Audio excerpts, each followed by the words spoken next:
Hello friends, आज हम चौथा चैप्टर जो कि 12th फिजिक्स का है, गतिमान आवेश तथा चुंबकत्व, उसमें एक बहुत ही इंपॉर्टेंट हेडिंग है जिसका नाम है साइक्लोट्रॉन। हम उस साइक्लोट्रॉन के वर्किंग फंक्शन को देखेंगे और उसके डेरिवेशन को भी देखेंगे।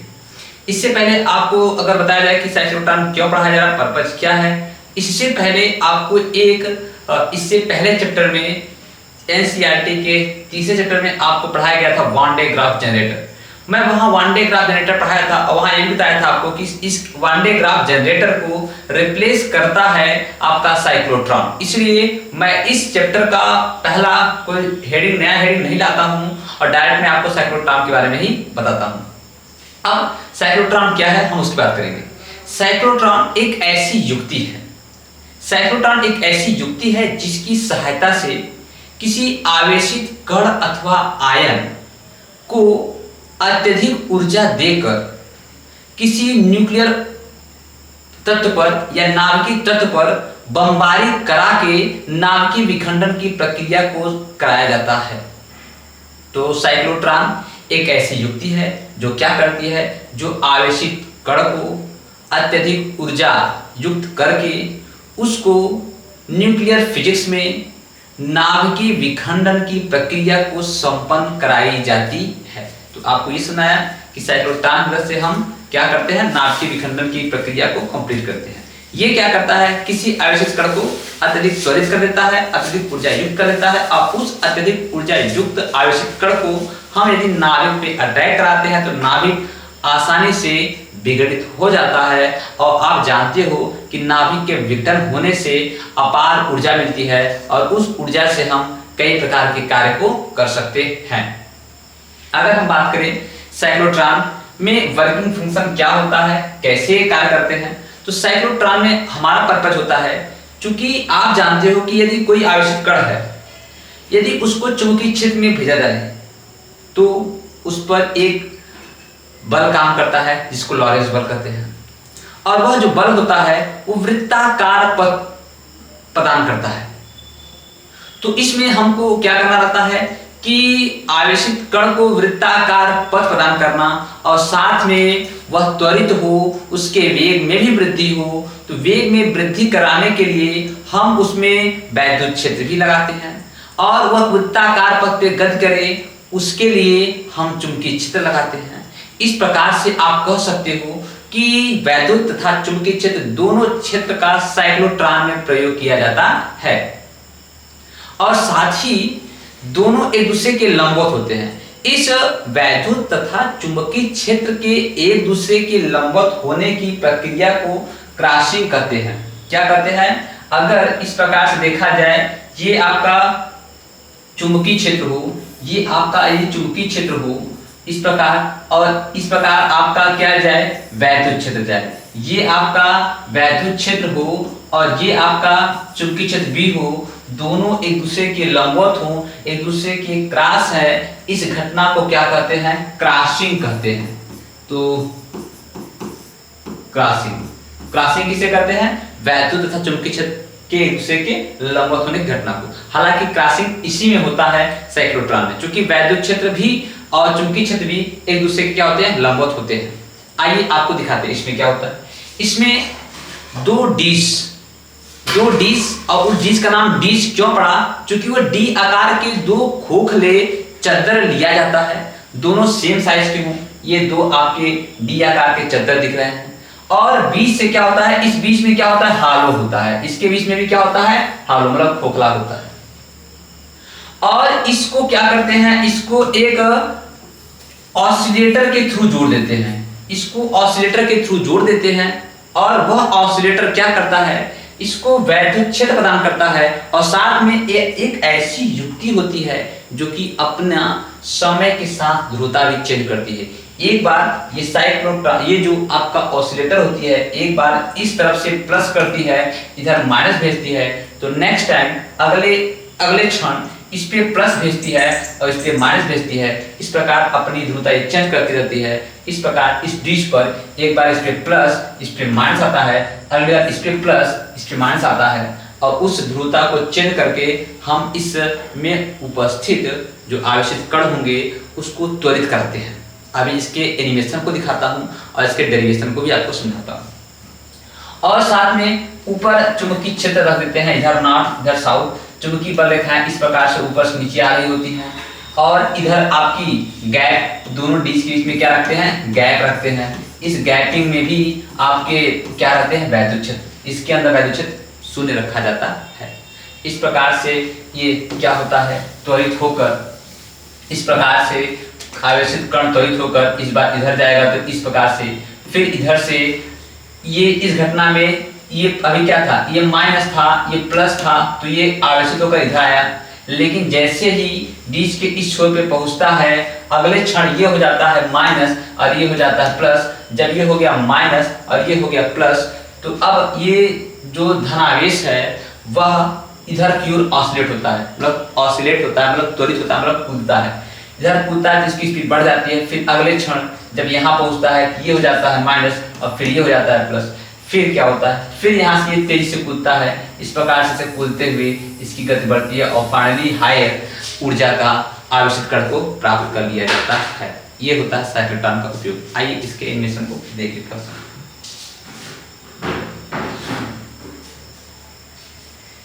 ये आपको दिख रहा है, ये डिश है। इस डिश में क्या किया जाएगा, ये डिश को ऑसिलेटर से जोड़ेंगे। ये ऑसिलेटर से जोड़ दिया गया। ऑसिलेटर क्या करेगा, समय के साथ इस डिश की ध्रुवता को चेंज करेगा। एक बार इस पे प्लस इस पे माइनस होगा तो अगली बार इस पे प्लस और इस पे माइनस होगा। ये आपको दिख रहा है। इस प्रकार ये क्या है, आपके वैद्युत क्षेत्र। एक डिश D1, दूसरा डिश D2 होता है। अभी इस क्षण इस पे प्लस, अब इस पे आ गया है माइनस। इस प्रकार फिर अगले क्षण इस पे प्लस इस पे माइनस। यह प्रक्रिया होती रहती है और एक पर्टिकुलर टाइम में ही होती रहती है। अब इसमें और कुछ राज है, ये देखा जाए। ये क्या है, चुंबक है। इधर क्या रखा गया है, चुंबक में इधर नॉर्थ है, ऊपर क्या है, साउथ है। चूंकि आप जानते हो चुंबकीय बल रेखाएं नॉर्थ से साउथ की ओर बढ़ती है। इन दोनों चुंबकों के बीच में ही डिश को रखा जाता है और यह सारी प्रक्रिया एक वैक्यूम चैम्बर में कराई जाती है ताकि जो आपका धन आवेशित कण हो वह इफेक्टेड ना हो। ये क्या है, ये आपको दिखाया जाए। अभी क्या है, ये आपका एक बड़ा सा चैम्बर दिख रहा था, उस चैम्बर में ही सारी प्रक्रिया की जाती है। आइए ये देखिए, ये क्या है, वैक्यूम ट्यूब है। इसी वैक्यूम चैम्बर में हम साइक्लोट्रॉन को रखते हैं। ये क्या है आपका, ये धन आवेशित कण है। ये धन आवेशित कण को, अब ये धन आवेशित कण या तो प्रोटॉन हो सकता है या तो प्रोटॉन और न्यूट्रॉन दोनों ही हो सकते हैं। इसी को इसके बीच में भेजते हैं। जब आवेशित कण को बीच में भेजते हो तो सीधी सी बात है, क्या कार्य होता है कि वह चुंबकीय क्षेत्र इनको क्या करता है, वृत्ताकार गति प्रदान करता है। ये जो दोनों चुंबक है ये क्या करते हैं, वृत्ताकार गति प्रदान करते हैं। लेकिन इसमें जो ये वैद्युत क्षेत्र है यह इसके वेग में वृद्धि के लिए जिम्मेदार होता है। वैद्युत क्षेत्र वेग में वृद्धि के लिए, ये आपको दिख रहा है। ये धनावेशित कण इस तरफ कूदता है, क्योंकि इस टाइम ये प्लेट क्या है, प्लस, और ये प्लेट क्या है, माइनस। धनावेशित कण प्लस से माइनस की ओर जाएंगी, क्योंकि अब ऊपर नॉर्थ, इधर नॉर्थ, उधर साउथ है, चुंबकीय क्षेत्र है, इसलिए ये आवेशित कण क्या होगा, इस प्रकार से वृत्ताकार गति को प्राप्त करेगा। जैसे ही ये आवेशित कण इस पे वृत्ताकार गति प्रदान करेगा, वैसे ही इस पॉइंट पहुंचेगा, वैसे ही इसकी ध्रुवता क्या हो जाएगी, चेंज। मतलब अब वो हो जाएगा प्लस और ये हो जाएगा माइनस। अब क्या होगा इस कंडीशन में, अब जब ये हो जाएगा आपका प्लस और ये हो जाएगा माइनस, तो क्या होगा, अब समझ रहे हो आप। जब इधर, अब ये चूंकि ये भी क्या है, ये ऑलरेडी क्या है, धनावेश है, और इस टाइम इस पे क्या हो चुका है, प्लस, और इस प्लेट पे क्या हो चुका है, माइनस। अब ये प्लस इसको क्या करेगा, धकेलेगा। ये कहेगा जाओ जाओ, और ये आ गया है माइनस। अब ये कहेगा आओ आओ, मतलब क्या करेगा, ये इसको बुलाएगा और वो उसको धकेलेगा। क्योंकि ये धन है, ये भी धन है, ये इसको धकेला, और ये ऋण है, ये इसको बुलाया। जब तेजी से इसको जल्दी से आओ, जब तेजी से इसकी तरफ आएगा तो ये क्या हो जाएगा, ऑसिलेट हो जाएगा, त्वरित हो जाएगा, और इसकी वेग क्या हो जाएगी, बढ़ जाएगी। जब वेग बढ़ जाएगी तो उससे बड़ा पाथ को प्राप्त कर लेगा ये। जैसे ये यहाँ पहुंच गया, वैसे ही अगले क्षण इसकी क्या हो जाएगी, अब ये हो जाएगा माइनस, अब ये क्या हो जाएगा, ये हो जाएगा प्लस। अब फिर ये क्या करेगा, इसको क्या करेगा, क्योंकि यहाँ पे कण है, धन है, फिर ये धकेलेगा इसको, तुम जाओ यहाँ से, और ये ऋण है, ये बुलाएगा कि तुम आओ मेरे पास, तो फिर क्या होगा, फिर से त्वरित होगा, फिर त्वरित होगा और इसका वेग फिर से बढ़ जाएगा। जब ये फिर से बढ़ जाएगा तो उससे अधिक वेग प्राप्त करेगा, और जैसे जैसे वेग बढ़ता जाएगा वैसे वैसे वह त्वरित होता जाएगा। और आपको बताऊंगा कि कैसे वेग बढ़ने से काहे ऐसा हो रहा है कि बड़े पाथ को प्राप्त कर ले रहा है।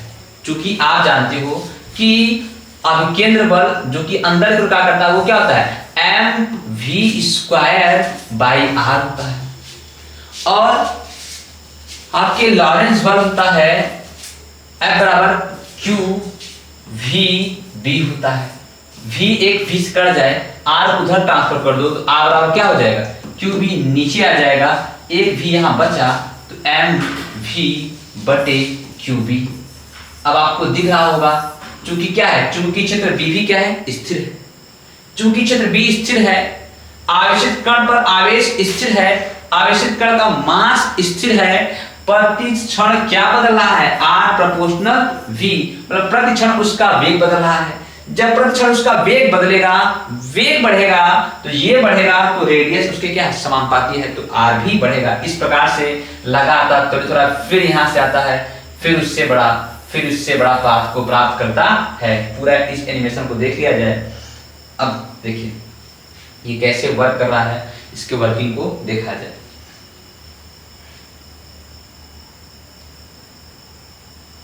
ये इस प्रकार रोटेट किया, ये उससे बड़े पाथ को प्राप्त करते हुए गया। क्योंकि r बराबर क्या होता है, mv/qb, क्योंकि m और qb कांस्टेंट है, v पर गया। अभी देखिए यहाँ पहुंचा, फिर से इस प्रकार की घटना हो रही है। अब अगर बात करें टाइम की, यदि पूरे एक चक्कर में टाइम t लग रहा होता है तो आधे चक्कर का टाइम क्या होगा, t/2 होगा। तो आधे चक्कर का टाइम t/2 होता है, और यह जो t/2 होता है या t कहिए आवर्तकाल होता है, वो प्रत्येक चक्कर के लिए कांस्टेंट होगा। आप कहोगे प्रत्येक चक्कर के कांस्टेंट क्यों होगा, क्योंकि उसका वेग बढ़ रहा है, उसकी रेडियस बढ़ रही है, तो टाइम कैसे कांस्टेंट होगा। टाइम कांस्टेंट होने का रीजन ये है, क्योंकि जब वेग बढ़ जा रहा है तो उसकी रेडियस भी बढ़ जा रही है, अर्थात उतने ही समय में अपने वेग बढ़ने के कारण जल्दी से कवर नहीं करेगा, क्योंकि बड़ा रेडियस आ चुका है, अब उसको उतना ही समय लगा अब नेक्स्ट वाले को कवर करने में। ये दिखा वर्किंग फंक्शन। चलिए अब इसका हम डेरिवेशन देख लेते हैं। आपको सुनाया, ये दिख रहा होगा, इस प्रकार दूसरा चेंज होती है। यहाँ अब यहाँ पहुंचा है, ये प्लस और ये माइनस हो चुका है। इस प्रकार से अब ये इधर कूदेगा, जब ये इधर कूद के यहाँ पहुंचेगा, ये प्लस और ये माइनस, फिर ये वापस, इस प्रकार से प्रक्रिया होती रहती है। अभी देखो अब यहाँ पहुंच गया है, अभी ये हो जाएगा धन आवेश और ये हो जाएगा, अभी पूरा एक चक्कर पूरा कर लेगा तो ये चक्कर पूरा, क्योंकि ये क्या है, जब ये यहाँ से यहाँ शिफ्ट हो जाएगा तब ये हो जाएगा क्या, ऋण, और वो क्या हो जाएगा धन। अभी देखो यहाँ शिफ्ट हो चुका है, शिफ्ट हुआ, अभी क्या हो जाएगा, ये हो जाएगा ऋण, क्योंकि अपने टाइम पर ऑसिलेटर क्या करेगा, ध्रुवता चेंज कर देगा, और ये एक फिक्स समय पर ही ये यहाँ पहुंचकर फिर यहाँ पहुंच जाएगा। एक कांस्टेंट समय, इसका कांस्टेंट समय रहेगा कि उसी समय में ये एक चक्कर पूरा कर लेगा, उसी समय इसका पूरा कर लेगा। कारण क्या है कि वेग बढ़ रहा है, त्रिज्या भी बढ़ रही है। अभी देखो यहाँ पहुंच चुका है, अभी क्या हो जाएगा, क्योंकि ये धन है, अभी क्या हो जाएगा, ये ऋण, ऋण धन होता रहता है। ऐसा कौन काम करता है, ऑसिलेटर। इस प्रकार से फाइनली अंत में एकदम बड़े वाले रेडियस को प्राप्त कर लेता है। जब बड़ा रेडियस को प्राप्त कर लेता है तो उसकी वेलोसिटी नहीं बढ़ती है, तो उसको फाइनली पोल से निकाल कर नाभिक पर अटैक करा दिया जाता है। इस प्रकार से आपको एनिमेशन सुनाया। आइए इसके डेरिवेशन को भी समझ लेते हैं। आइए डेरिवेशन को, आपको दिख रहा है एनिमेशन, ठीक है, चलिए देखा जाए। तो इसकी खोज कब हुआ था, इसकी खोज हुआ था आपको पता है 1934 में E.O. लॉरेंस तथा M.S. लिविंगस्टन ने, E.O. लॉरेंस और M.S. लिविंगस्टन ने किया था। इसका उपयोग नाभिकीय फिजिक्स में, न्यूक्लियर फिजिक्स में नाभिकों पर अटैक करने के लिए किया जाता है। आपको समझाया गया, ये दिख रहा होगा, ये आपका इधर नॉर्थ है, इधर क्या साउथ है, तो चुंबकीय बल रेखाएं नॉर्थ से साउथ की ओर आ रही होती हैं। इस प्रकार से ये क्या होता है, टारगेट पे अटैक कराया गया, ये आपको दिख रहा होगा। ये साइक्लोट्रॉन D1 D2 है। यदि मान लिया जाए कि आपको बताया गया यदि यदि यदि यदि जो आवेशित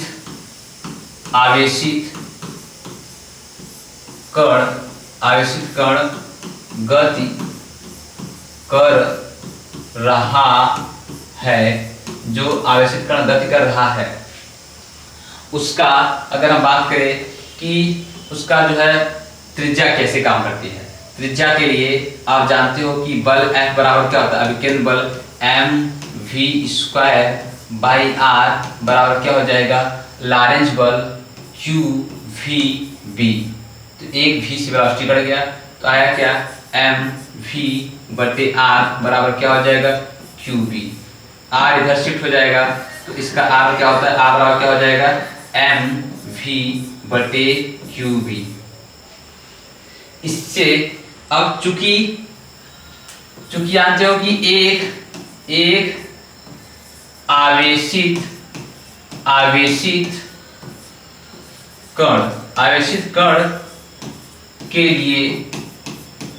कण के लिए mqb कांस्टेंट क्या है, mqb स्थिरांक है तो क्या होगा, तो इस कंडीशन में r क्या होगा, समानुपाती होगा किसके, v। r क्या होगा, समानुपाती होगा v के। आगे देखा जाए r समानुपाती किसको होगा, v के।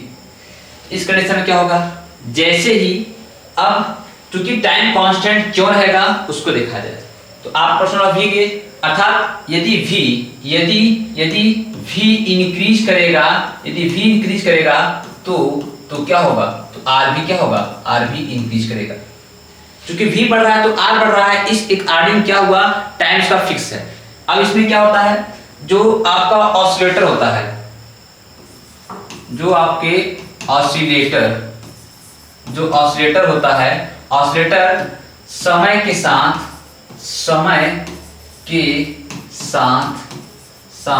ध्रुवता क्या करती है, ध्रुवता परिवर्तित करती है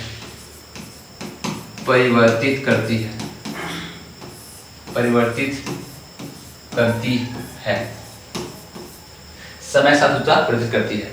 अब अगर बात करें उस साइक्लोट्रॉन में जो आवेशित कण है उसका आवर्तकाल क्या होगा, टाइम पीरियड क्या होगा, ये टाइम पीरियड t बराबर क्या होगा, t बराबर होता है 2 पाई m बटे क्या होता है, qb। ये होता है उसका आवर्तकाल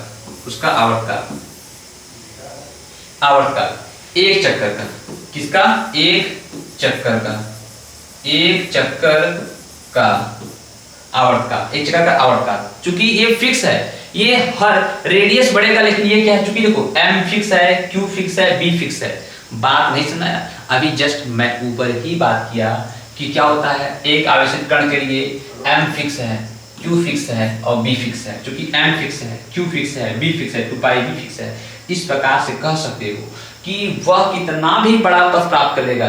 अतः b, q और m स्थिर है तो उसका प्रत्येक चक्कर के लिए आवर्तकाल क्या होगा, आवर्तकाल स्थिर होगा।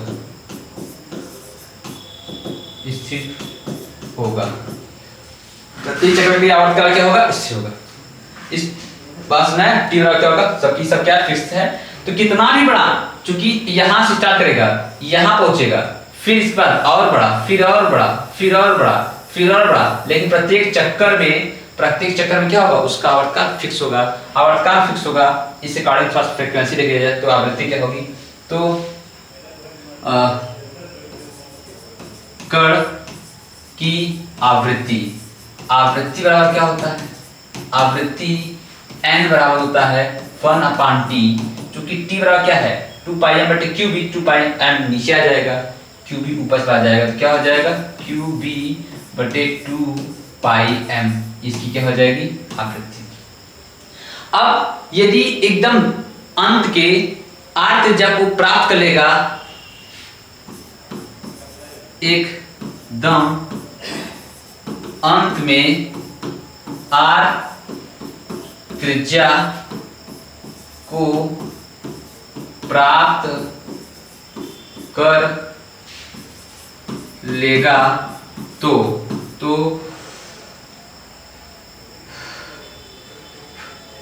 उस आवेशित कण की ऊर्जा क्या होगी, उस कण की ऊर्जा कितनी होगी जिससे वो क्या करेगा, किसी भी टारगेट पर प्रहार करेगा। तो आवेशित कण की ऊर्जा क्या होगी, E बराबर क्या होगा हाफ mv² होगा। इस प्रकार से हाफ m, चूंकि v की वैल्यू क्या है, अगर हम v की वैल्यू निकालना चाहें तो आपको बताया गया था, आप उधर ही देख लीजिए, a बराबर क्या आया था, a बराबर mv बटे क्या आया था qb आया था। तो यहाँ से v निकालना चाहोगे तो v बराबर क्या हो जाएगा, सीधे मल्टीप्लाई करोगे qb r बटे क्या हो जाएगा m, ये वैल्यू यहाँ पुट कर दिया जाए तो आवेशित ऊर्जा क्या होगा, इसका लगा है qb r बटे m का क्या हो जाएगा स्क्वायर। इस प्रकार आवेशित कण की ऊर्जा बराबर क्या हो जाएगा half m q² b² r² बटे क्या हो जाएगा m², एक कम एक m से कट जाएगा तो क्या हो जाएगा, तो E बराबर क्या हो जाएगा आपका q² b² r² बाई क्या हो जाएगा 2m। इस प्रकार से आवेशित कण की ऊर्जा प्राप्त हो जाएगी आपको।